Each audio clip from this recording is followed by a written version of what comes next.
Coming up next on Making Moves, the results are in. How did JTA fare against Florida's best drivers and mechanics? Jacksonville is a leader in utilizing smart technology. The TPO's Jeff Sheffield will tell us why that's a big deal.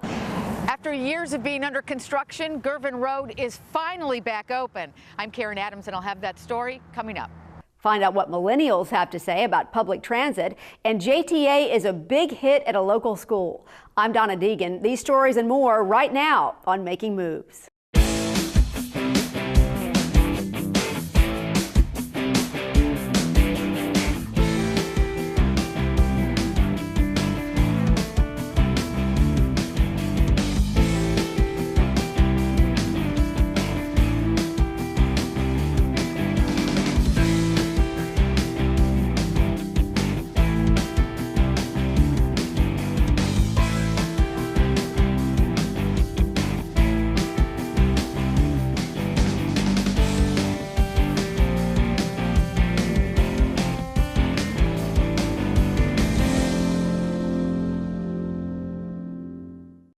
Hello and welcome to another edition of Making Moves. I'm Donna Deegan. Coming up, Bill Milnes reports from Smart Cities Week in San Diego, where Jacksonville was one of 10 cities to be nominated for the Smart Cities Challenge.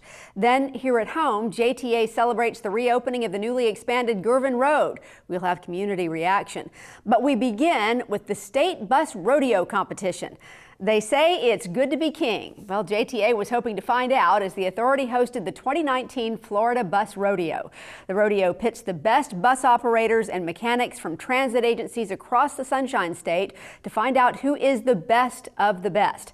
As you can imagine, the competition is fierce. JTA was represented by 10-time local champion driver Ramon Farfan, who was back at the rodeo searching for his 4th state title. While JTA's team of mechanics, the Omega 3s, were ready to prove their narrow 6-point win at the local competition was no fluke. After hours of battle, the competitors then had to wait several more agonizing hours until the awards banquet later that night to find out the results. The JTA contingent was hoping it would be worth the wait. First up, the mechanics division.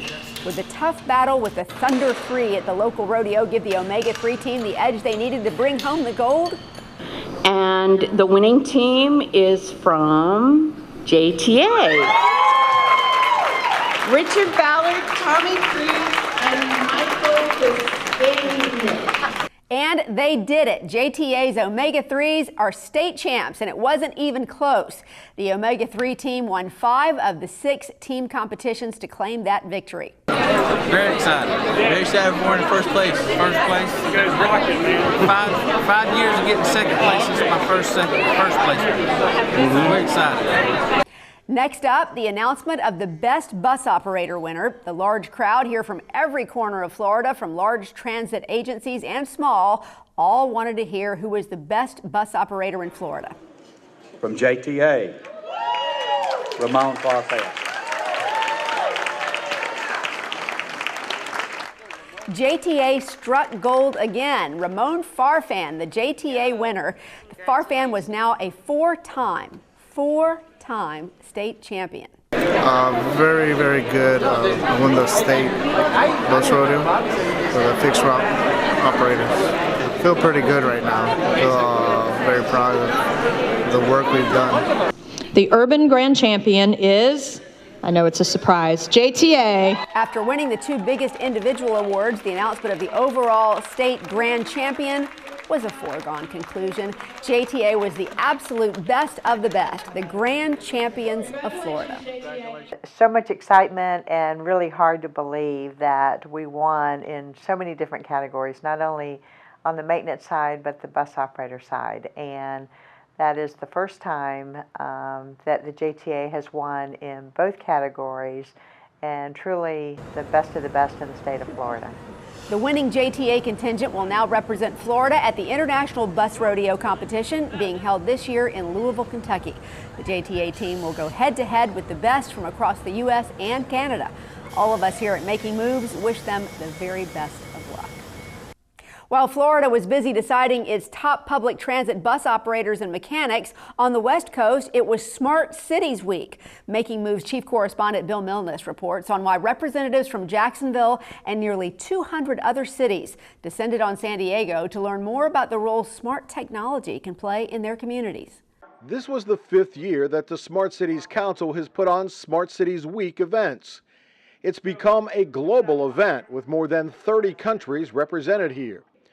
Adam Beck, the CEO of Smart Cities Council and chairman of the event here in San Diego, says it has grown from mostly tech people 5 years ago to a widely diverse group including global companies, startups, the public sector, nonprofits, and more. The goal in 2019, helping to create smart infrastructure while ensuring it's distributed equitably among both large and small communities. It's infrastructure, but it's kind of powered by technology and data. It's more intelligent, and particularly with data, we can sort of get a sense of what's going on. How is that infrastructure performing? When do we need to look after it? When do we need to maintain it or replace it? So smart infrastructure. But the other really important part of that theme for 2019 is equitable communities. So we want to make sure that as this technology revolution happens, as the digital revolution happens, we want to make sure that we're bringing everyone along with us and not leaving anyone behind. Beck points to Barcelona, Spain as one city that embraced smart technology very early on. Now he says Barcelona has seen lots of new investment, leading to job creation, economic prosperity, and a reduction in traffic congestion. Many U.S. cities are hoping to follow suit. In fact, more than 180 cities across North America applied for something called the Smart Cities Readiness Challenge, which evaluates cities based on 80 different criteria. Jacksonville was one of only 10 cities selected as a Smart Cities finalist. We developed such a strong level of stakeholders with a Smart North Florida coalition. We have over 105 partnerships, whether it's public and private sector together. The kind of synergy behind that. The partnerships that exist among the public agencies, whether it's the City of Jacksonville, JTA, St. Augustine, the Jaguars, Downtown Investment Authority, the Sheriff's Office, and the Chamber. It's a very unique partnership that has really resonated with the council.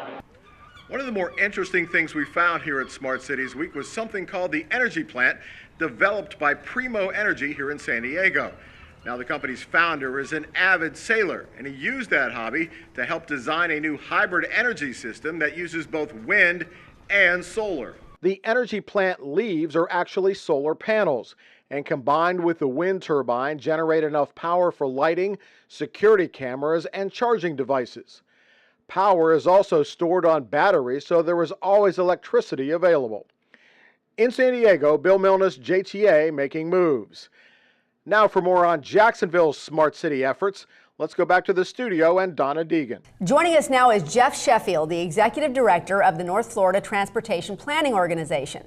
Jeff represented Jacksonville at Smart Cities Week, where North Florida was one of only 10 finalists in the Smart Cities Readiness Challenge. That's a mouthful.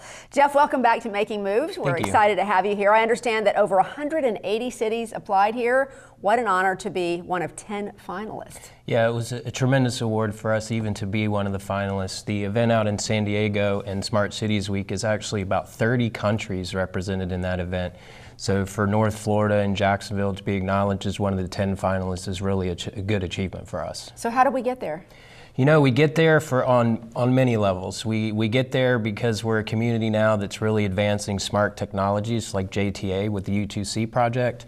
And a number of new innovations in technology on our transportation system is sort of how it started.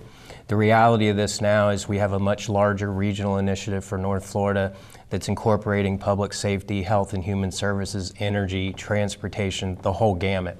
And I think it's the uniqueness of that really garnered the attention globally. Well, when you came in and sat down, you said this is all overwhelming, but in a really great way. So talk a little bit about some of those additional things that people wouldn't necessarily even think might be involved with a JTA project, but which really make this something that can be even bigger. It is. I'm a transportation guy, and we're planning road projects for the most part.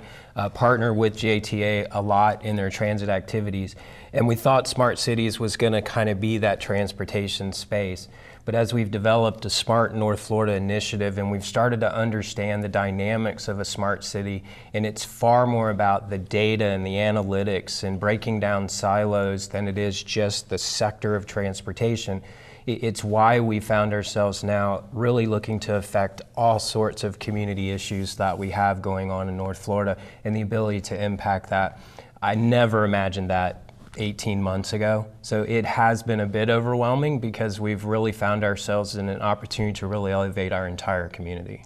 So talk about what the next steps are. What are we doing next? You know, what we're doing right now is we've actually just rolled out the Smart North Florida brand, if you will, and now we're developing and continuing to grow the partnerships within the region. The biggest activity that we're looking to right now is far more about the data side of the activity. We're rolling out all sorts of projects, and we have a lot of different entities around the community that have different types of initiatives. But the reality is each are collecting data, keeping it kind of to themselves and doing whatever's a benefit to them.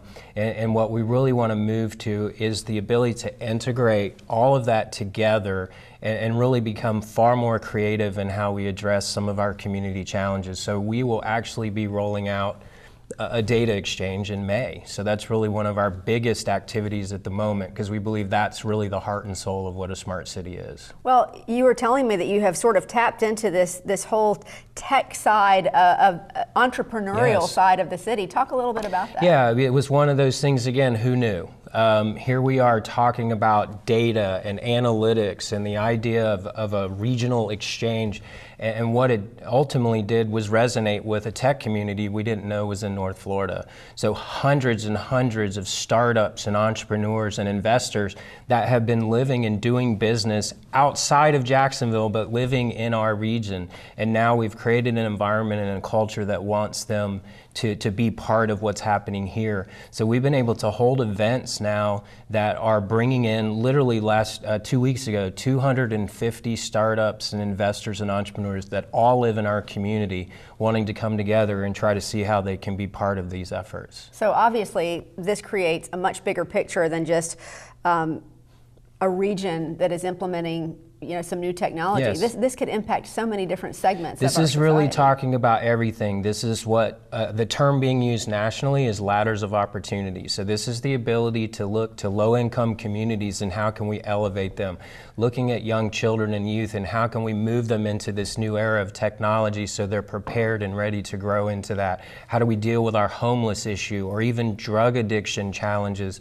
And how do all of these elements come together? Public safety, there's so many opportunities in the smart city space that really take us past kind of the traditional solutions that we're looking at and really bring in creative minds to try to start to address it in a different way. Well, given what JTA has already accomplished over the last several years, this seems like the next perfect thing really for us. It really to get is. involved It in. really is. I think, one of the things when we've looked globally because of the Smart Cities Week, most communities have found their way into smart cities through transportation, and this has been no different. The U2C project that JTA's been advancing has really been a signature project that's brought a lot of attention to the community, and now we're really taking that even further to broaden it into the space that I was speaking of. Well, that's fantastic. Thank you so much. Sure. This has been so enlightening and overwhelming, I know, but congratulations. Thank you. To you, the TPO, and all the various partners that were involved in this effort.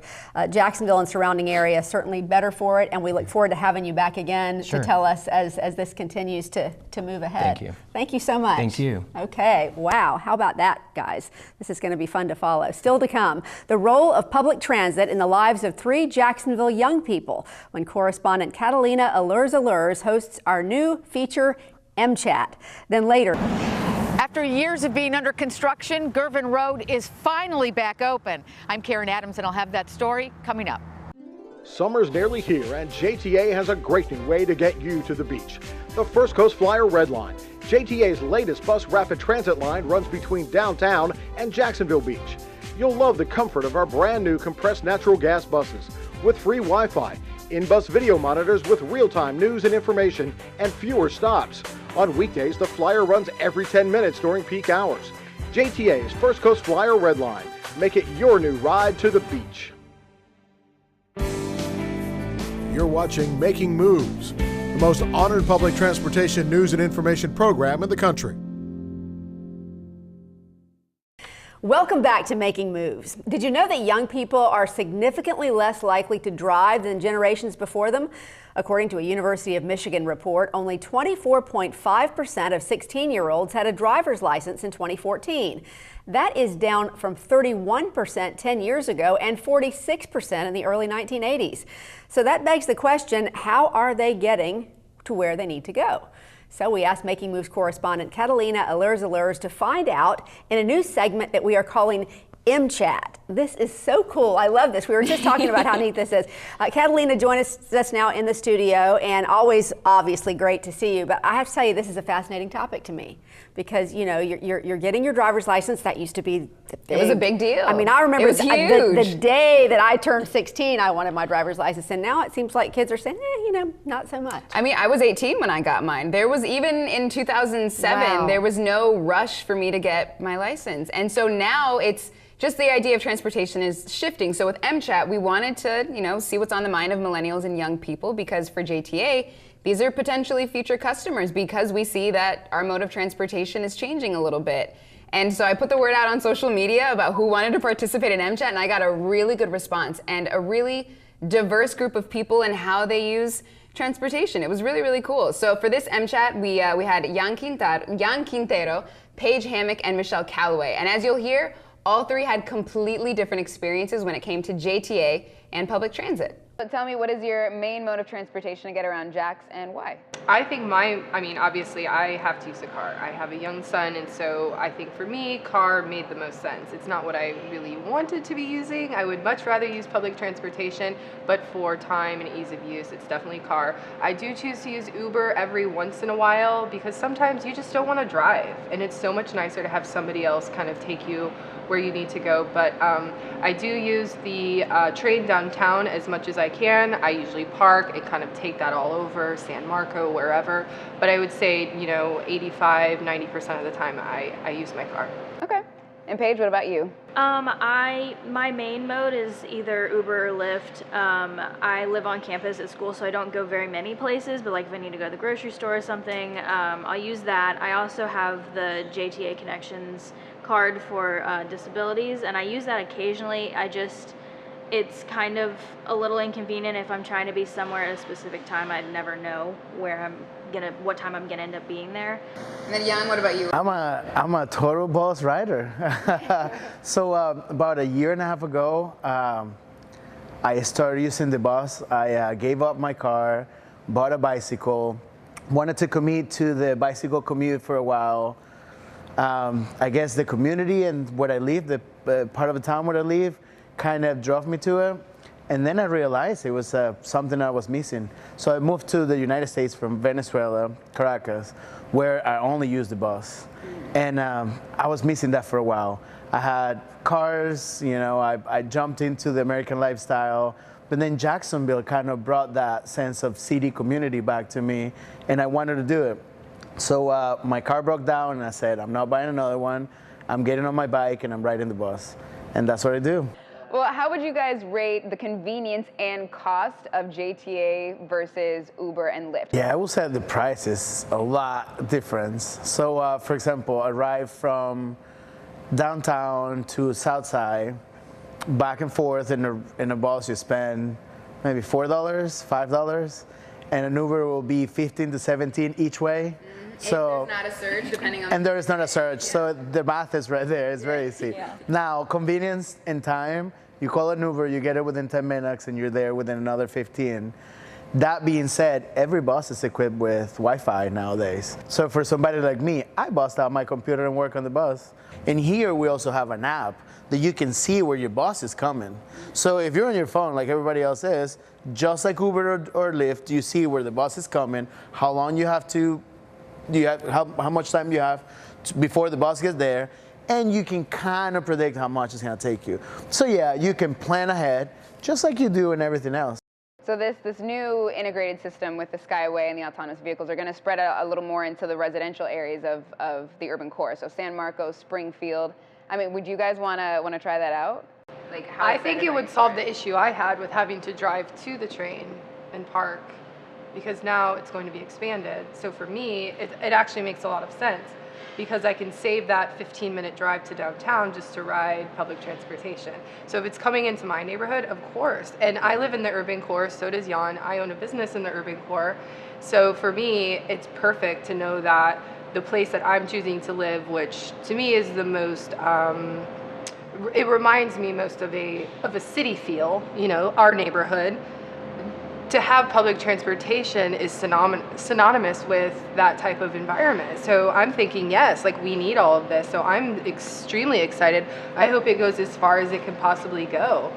And Paige, and if it somehow made its way down to UNF? Yeah, I mean, that would be really awesome, especially because the town center is right next to, you know, UNF and everything. We do have a shuttle of our own that runs there, but I think that, I mean, that even is a little inconvenient sometimes too. So I think that would be really cool. I would definitely use that. Well, thank you guys so much for hanging out with me, and I know our cafecito's getting a little cold, so I appreciate all your perspectives. Thank you, guys. Now, one of the cool things that developed from this MChat session was when our executive producer, Bill Milnes, was able to let Paige know about the new Connection Plus service that JTA was about to launch. That new service eliminates one of her frustrations that you saw about the need to schedule trips days in advance. It was so much fun, so much great information. And just, I mean, any conversation over Cuban coffee is fun. But just hearing the different experiences, especially from someone like Michelle, who came from several different cities, big cities that use public transit in a different way. It was really cool. I had a blast. What a great mix of people. I loved it. I can't wait for the next MChat discussion. I think this is a fantastic idea, even though I understand it was Bill's idea. A little bit. I helped a little bit. Yeah, it was mostly Bill's idea, and then, you know, but then we used me for the social media push to see where we could get people to come and talk about it. That's it was fantastic. great. I love the idea, and I can't wait to come back with more ideas and see what millennials are doing in the world of public transit. I can't wait either. Well, with all that JTA is doing right now with real-time information, mobile apps, automation, we want to find out how these advancements in technology affect millennials' impression of JTA. So sounds like another interesting conversation. Just load us up with more Cuban coffee and we'll talk about anything. Can I come? Oh, absolutely. Okay. Yeah. Thank you so much, Catalina. We appreciate it very much. Thank you, Donna. When the local option gas tax was extended in 2016 for another 20 years, the JTA leveraged those future monies into $100 million in bonds. That money has been used to build new roads and expand existing ones throughout the city. The latest, Gervin Road, recently opened to much fanfare. And as Making Moves correspondent Karen Adams reports, Gervin residents couldn't be happier to have their newly expanded roadway open.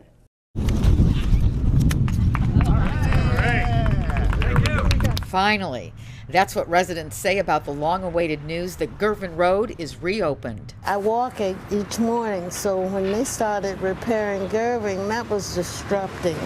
So I had to go down Joandy into Atlantic, but I'm so glad it's open now and I can walk even further down Gervin. Thank you. Construction started in March of 2016 and was scheduled to be completed by September of 2018. But Hurricane Matthew and Hurricane Irma wreaked havoc on the construction timetable. This particular project widened the existing road to 5 lanes between Atlantic Boulevard and Ashley Malice, and 3 lanes between Ashley Malice and McCormick Road. Gervin sits in City Council President Aaron Bowman's district. Bowman said before the JTA project that Gervin was in bad shape and accidents were common. And what we had behind us was a road that didn't have the capacity.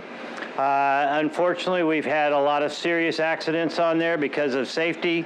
It didn't look real good either, and it was not a fun ride, kind of bumpy. Gervin Road has now been expanded from a 2-lane to a 4-lane road with new sidewalks. Today, the 4-lane road has center turn lanes, as well as dedicated lanes for cyclists, improved sidewalks for pedestrians, and a traffic light that will help our motorists slow down. After being under construction for 2 years, Gervin Road is finally back open. Residents are thrilled, and they say they are so thankful to be able to get back and have easy access to area businesses. We probably use Girvin almost every other day. We come into this shopping center. It was a nightmare because half the lanes would be blocked off and the traffic would be all tied up, and it was hard to get in here. So a lot of people didn't come to Winn-Dixie because of it, but we did. Well, I'm happy it's open and there's more lanes and traffic can move better, and yeah, that's good. On Girvin Road, Karen Adams, JTA Making Moves. Many of you are probably familiar with the beachside buggy service that JTA sponsors at the beaches. The buggies replaced the seasonal weekend-only Beaches Trolley with a daily, year-round, on-demand service. As videographer Carlos Bouvier shows us, Beachside Buggies is now moving inland to the historic district of San Marco. We're here in San Marco to meet with some of the residents and business owners to talk about the launch of our service beach buggy. So we're going to have our free service that we started at the beach back in 2014, and it's a free electric vehicle ride service where users can request rides to and from, like an Uber type app, where they're at and where they're going, and we come and pick you up for free. Typically, customers usually just tip the drivers, and it's funded all by private businesses in San Marco. And it's an interesting and unique program, but what I like most about it is the value it brings to the businesses because of parking issues and most of all safety issues for the residents. The Merchants Association really got all the business owners together. We were able to secure sponsorships out of the gate. So we've already got about 13, 14 commitments from local business owners, and we're talking to about another 5 or 10 that are pretty serious about becoming a sponsor of beach buggies out here. We've grown from modified golf carts out at the beach, so we're really excited to offer these electric vehicles. They're made by General Motors. They have your more standard large vehicle tires and caliper brakes, and they're going to have doors on them too, which we hadn't had in the past. We use lithium power, and the range is going to be somewhere between 80 and 100 miles per charge. We're moving to a more advanced vehicle for our launch in San Marco. For launching our pilot program, we're going to start at 11 a.m. every day, 7 days a week, and during the week we'll shut it down around 10 p.m. and then on Friday and Saturdays we'll go till midnight. The folks that are driving the buggies are concierges, are well educated on the premises and where to go and what to do. We feel extremely fortunate that the business owners have been proactive in reaching out to us and saying that they want this service here. They're kind of taking it in their own hands to help with the parking, with the congestion. And it's not just the transportation factor, it's the excitement of having these little carts. I mean, people see them driving around and they get excited. We foresee, working with bigger and more clients in this area to help expand the density of the vehicles and the footprint of our coverage area. It's great. It's a fun concept on top of the fact that it's practical. Finally, it's never a bad thing when young people want to learn. So when John Love Elementary School wanted to do a career day focusing on transportation, of course the JTA was all in. Love Elementary is a kindergarten through 2nd grade school, and the kids, as most that age do, love big loud stuff like fire trucks. The kids were also fascinated by the JTA trolley and amazed by the automated driverless vehicle the JTA is currently testing.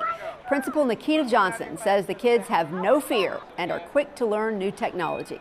Johnson says these students begin learning about transportation during the Head Start program as early as 3 to 4 years old.